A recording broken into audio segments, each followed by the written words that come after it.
থাকে না। ওই চাকরঝিরি থেকে নুরজাহান স্কুলে প্রতিটি জায়গায় গিয়ে একটা কমিটি সংস্কার করতে চেষ্টা করেছে। আপনারা আমরা ধন্যবাদ জানাই। ভবিষ্যতে তার নেতৃত্বে দেশ চলবে, তবে ষড়যন্ত্র চলছে, ষড়যন্ত্র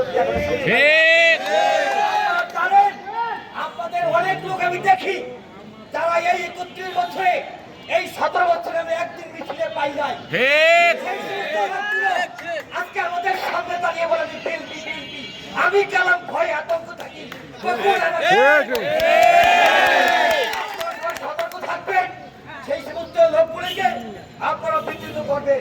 যদি কালকে কিন্তু কালসাপ হিসাবে আপনার ঘাড়ে বসে আপনার মাথার মস্তকটা ঠুকাই ঠুকাই খাবে। আজকে বদনাম যে সুনাম যে দুর্নাম, আজকে পরে আমাদের মানুষ হত্যা করার কথা ছিল, আমাদের প্রস্তাব হওয়ার কথা ছিল।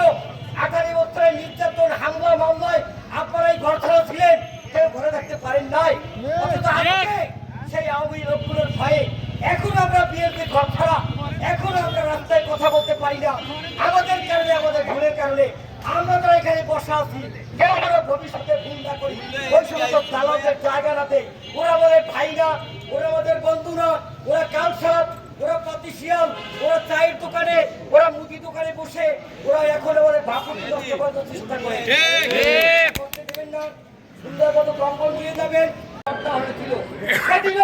এই আব্দুল সালামের নেতৃত্বে অসংখ্য ট্রাক্টর নিয়ে সেই